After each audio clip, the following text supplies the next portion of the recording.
तो चलो आज हम जानते हैं कि बाइनरी सर्च क्या होता है और ये एरेज पे कैसे काम करता है। स्टार्ट करते हैं।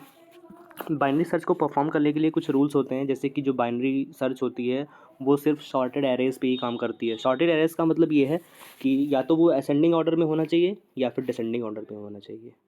मिक्स नहीं होना चाहिए कि पहले छोटी वैल्यू है फिर बड़ी वैल्यू है।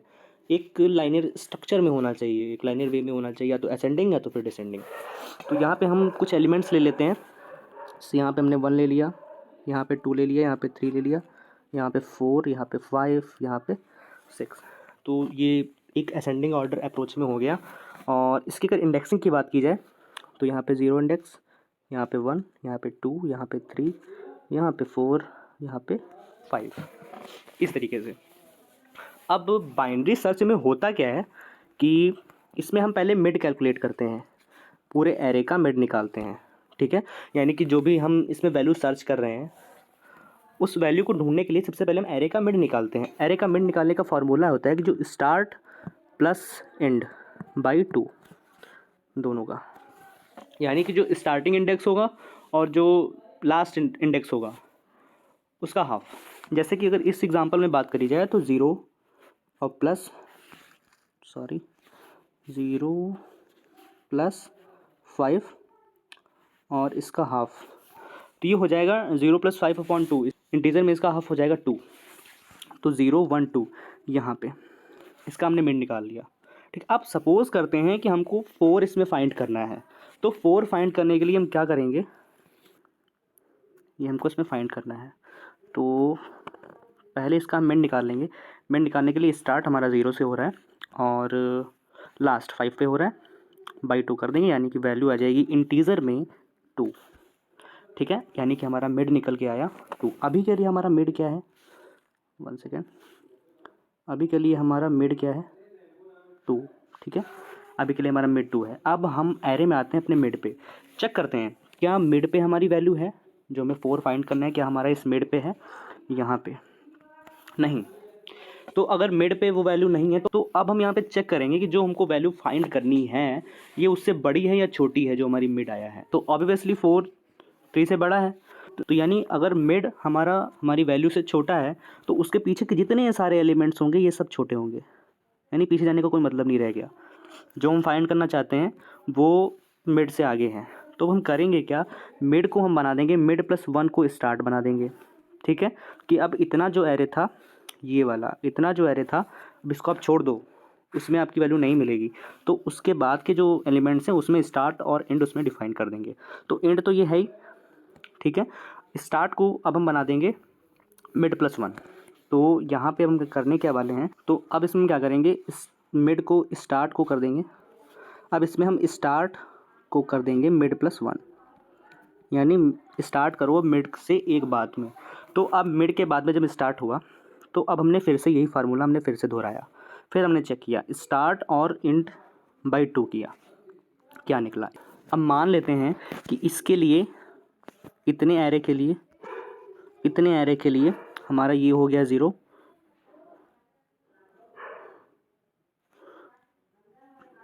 इससे मतलब नहीं रह गया। तो यहाँ के लिए ये हो गया 0, ये हो गया 1, ये हो गया 2। अब हम स्टार्ट करेंगे। अब ये जो 4 5 6 जो हमारे एलिमेंट्स 3 बचे हैं इनकी इंडेक्सिंग 0 1 2 हो गई। अब इसमें हम फिर से ये वाला फार्मूला फिर से अप्लाई करेंगे। वाला फार्मूला अप्लाई करेंगे तो 0 + 2 बाई 2, यानी कि आंसर आया 1। ठीक है, तो अब हमारा नया मिड यहाँ से क्या हो जाता है, नया मिड यहाँ से हो गया 1। ठीक है, इस वाले एरे में। तो अब हम 1 पे चेक करेंगे कि क्या हमारा जो मिड निकल के आया है वो हमारी वैल्यू है, तो ऑब्वियसली नहीं है। वैल्यू हमें 4 फाइंड करनी है और यहाँ पे 5 है। तो अब हम फिर चेक करेंगे क्या जो हमारा मिड निकल के आया है ये हमारी वैल्यू से बड़ा है। अगर बड़ा है तो आगे जाने का कोई मतलब नहीं रह गया, कोई मतलब नहीं रह गया आगे जाने का। अगर छोटा है तो वहाँ से हम छोटे से चलेंगे और यहाँ से इसको भी हटा देंगे। ठीक है, यानी कि हमारा ना तो मिड है ना ही मिड +1 है। छोटा चेक किया। अब छोटा चेक करने का मतलब ये है कि जब हम मिड -1 गए तो वो सिर्फ एक ही एलिमेंट बचा था, यानी कि स्टार्ट एंड और मिड यही हो गया। और हमने फाइंड भी कर लिया कि हमारा 4 वैल्यू इसमें प्रेजेंट है। तो अब हम यूज़र को रिटर्न कर देंगे कि वैल्यू फाइंड। तो इस बाइनरी अप्रोच को चलो चलते हैं कोड से भी समझ लेते हैं। तो गाइज मैं आ गया हूँ अपनी कंप्यूटर स्क्रीन में, और हम यहाँ पे बना लेते हैं अपनी एक क्लास बाइनरी सर्च 2 नाम से। और सबसे पहले इसमें अपना मेन फंक्शन बनाएंगे।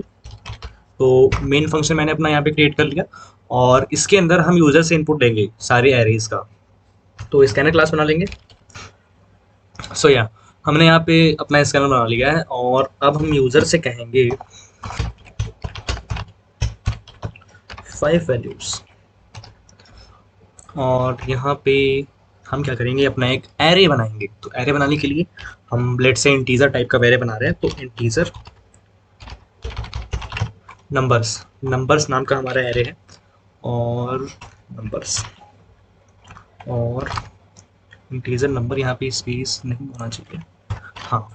और न्यू इंट, इंट के अंदर हम साइज बताते हैं, तो हमने 5 का बनाना है, ठीक है। ओके, अब हम क्या करेंगे, यूज़र से इनपुट ले लेंगे। हमारे पाँचों नंबर का यूनिट हम अपनी तरफ से नहीं देंगे, हम यूज़र से इनपुट लेंगे। तो फॉर आई एक लूप चला देंगे, और लूप के अंदर हम आई डिफाइन कर देंगे, नंबर्स आई। यहाँ पे हमने आई को डिफाइन किया, यानी कि आई अगर 1 है तो आई 1 के लिए वैल्यू को रख लेना, आई अगर 5 तक है तो आई के आई 2 आई 3 आई 4 आई 5 सब के लिए अलग अलग वैल्यूज को रख देना। कैसे, यूज़र से इनपुट लेके, इस तरह से। तो ये हमारे सारे वैल्यूज के इनपुट हो गए। अब हम यहाँ पे आ जाएंगे। अब हम कहेंगे कि जो तुम्हें इसमें फाइंड करना है तुम वो भी बता दो। तो मैं तो पहले साउट कर दूंगा, साउट करके ये लिखूंगा कि इंटर द की, कि जो तुम फाइंड करना चाहते हो उस एरे में वो एंटर कर दो। तो यूजर उसको एंटर करेगा, और हम उसको स्टोर करा लेंगे इंटीजर की नाम के वेरिएबल पे, कुछ इस तरह से। एक मिनट, सॉरी, नेक्स्ट एंटर, ठीक है।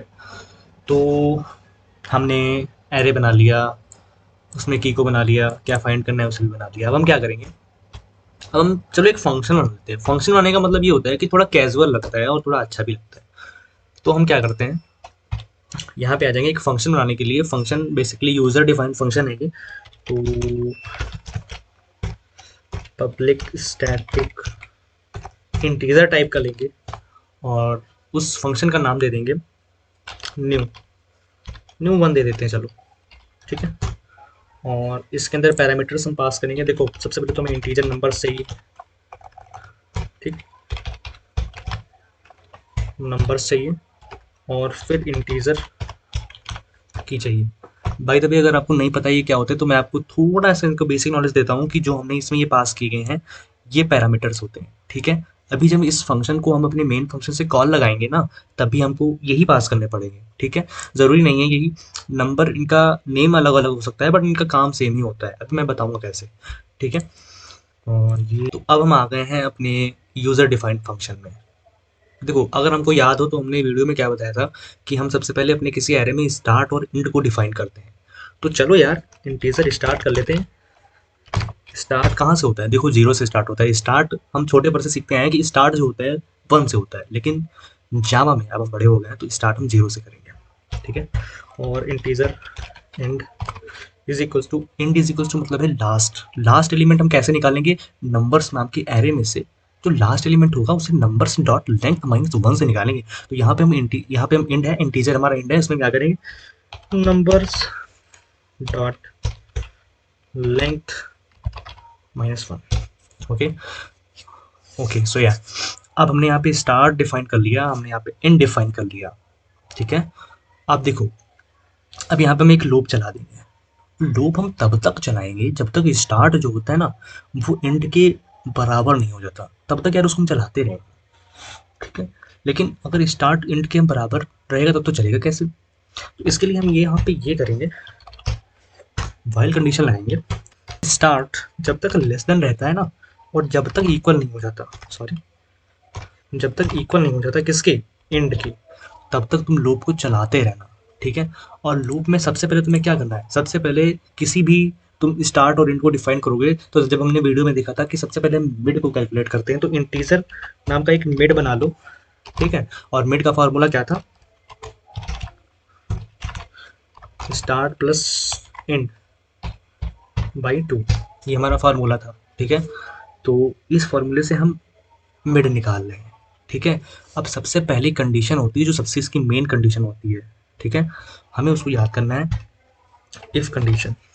ठीक है, इफ कंडीशन में क्या होगा कि देखो सबसे पहले तो अब देखो यहाँ पे स्टार्ट 0 से था और एंड जो लास्ट एलिमेंट था, तो मिड हमने निकाला ना, स्टार्ट देखो यहाँ पे मिड हमने क्या किया, स्टार्ट प्लस एंड बाई 2, यानी कि दोनों का जोड़ करो और उसको 2 से भाग कर दो। तो कंडीशन में हम क्या देंगे, अगर हमारा मिड जो है, अगर नंबर्स मिड, अच्छा यहाँ पे मैंने नंबर्स क्यों लिखा, नंबर्स मैंने इसलिए लिखा क्योंकि जो मिड है ना वो हमारे नंबर्स के एरे का है, तो वो जो हमने मिड निकाला है वो नंबर्स के मिड में हम डाल देंगे। नंबर्स के मिड, अगर नंबर्स का जो मिड निकल के आया है, अगर वो इज इक्वल इक्वल्स टू की है, अगर वो हमारी की के बराबर है, तो तुम यार यहीं से वापस चले जाना, तुमको जो तुम ढूंढ रहे थे मिल गया, और बस एक काम कर देना, रिटर्न कर देना मिड को। थोड़ा सा समझने वाली बात है यहाँ पे, देखो थोड़ा सा दिमाग लगाते हैं। चलो यहाँ पे हमने क्या किया, देखो समझो, इफ नंबर्स का जो अगर मिड है, जो तुमने मिड निकाला है, अगर वही की हो जाता है तो यहीं से तुम रिटर्न हो जाना और मिड को बता देना बस, ठीक है। लेकिन अगर ऐसा नहीं होता है, ठीक है, एल्स इफ अगर नंबर्स मिड है, अगर नंबर्स का जो मिड निकल के आया है वो हमारी दी गई की से बड़ा है,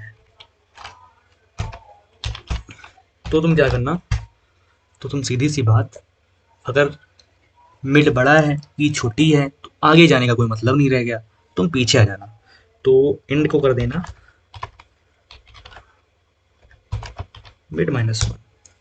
ठीक, अब तो चलो दूसरे के लिए बना दिया हमने, दूसरी वाली जो कंडीशन थी उसके लिए हमने बना दिया। देखो अब इफ में चलो फिर से आ जाते हैं, अगर मिड मिल गया तो तुम की बराबर हो जाता है तो तुम ठीक है, रिटर्न मिड कर देना, ठीक। अगर नंबर्स मिड बड़ा हो जाता है की से, तो तुम इंड को मिड -1 कर देना, और जो आगे का मिड से जो बचा हुआ वैल्यू था, मिड को मिला करके जो एरिया था वो गायब हो जाएगा वहीं से। अब जो एक कम था उतने में से चेक करेगा मिड तो। लेकिन यहीं पे अगर मिड छोटा हो तो उसके लिए क्या करेंगे, देखो 3 कंडीशन हो सकती हैं। नंबर 1 तो कि तुमने पहली बार में ही मिड मिल गया, तुमने वैल्यू को रिटर्न कर दिया, ठीक है। दूसरी बार तुमने क्या किया कि मिड अगर बड़ा था, ठीक है, तो तुमने इंड को मिड -1 कर दिया, यानी कि आगे का एरिया छोड़ दिया, पीछे से तुम स्टार्ट हो गए जहाँ पर से मिड का एक पहले, ठीक है। लेकिन अगर मिड छोटा है ना, तो तुमको जहाँ से मिड था ना, मिड मिड सहित तुमको पीछे का छोड़ना होगा और मिड के एक आगे वाला एलिमेंट को तुम्हें स्टार्ट बनाना होगा। तो ये इस तरह से होगा कि start is equals to mid +1। I hope you understand कि start is equal to mid +1 हमने क्यों किया, क्योंकि अगर पीछे का नहीं मिल रहा है, अगर हमारा मिड छोटा है तो पीछे तो नहीं होगा ना, उसके आगे होगा, तो मिड को हमने एक बढ़ा के उसको स्टार्ट बना दिया और पीछे पीछे जितना भी आ रहा था उन्हें सारा छोड़ दिया। ओके, अब बात कर लेते हैं यहाँ पे एरर क्यों आ रही है। देखो इंटीजर टाइप का जो फंक्शन होता है वो कुछ ना कुछ लास्ट में रिटर्न चाहता है हमसे, ठीक है। लेकिन अगर बीच में इसका ये रिटर्न ट्रू हो जाता है ना, तो कंट्रोलर हमारा यहाँ से वापस चला जाता है, ठीक है। अगर ये नहीं हुआ, मान लो यहाँ से ये वाइल कंडीशन हमारी नहीं हुई, तो तब के लिए क्या करोगे, तब के लिए तुम्हें यहाँ पे एक रिटर्न करना पड़ेगा, और इस रिटर्न को बेसिकली जावा में -1 से रिप्रेजेंट किया जाता है। -1 का मतलब होता है नथिंग, कुछ भी नहीं होता, यानी कि हमारे जो हम सर्च कर रहे थे वो हमारे एरेज में नहीं अवेलेबल है, इसलिए हमें -1 रिटर्न हुआ। चलो अब यहाँ पे आ जाते हैं, इस फंक्शन को, इस न्यू1 फंक्शन को कॉल कैसे लगाया जाता है मैं बताता हूँ। सीधे हम लिखेंगे न्यू1 के, और इसमें हमने जो ये नंबर्स और की जो हमने पास किया है ये एज अ आर्गुमेंट है, ठीक है, जिनको हमारा फंक्शन एज अ पैरामीटर्स ले रहा हुआ है, ठीक है। तो इसको हमने कॉल किया, और हम चाहें तो इसी को सीधा प्रिंट करा सकते हैं, कैसे, साउट लिखा और ये हमने साउट लिख के उसके अंदर हमने इस हमारे फंक्शन को डाल दिया, यानी कि system dot out dot print, और हमारे पहले control system dot out dot print के अंदर आएगा, फिर न्यू1 नाम के फंक्शन के अंदर आ जाएगा। जैसे ही यहाँ हमारा कंट्रोल आएगा इस पे, तो तुरंत यहाँ रेंडर हो जाएगा और इसके अंदर की सारी कैलकुलेशन करके फिर वापस आकर के सारा कुछ प्रिंट हो जाएगा।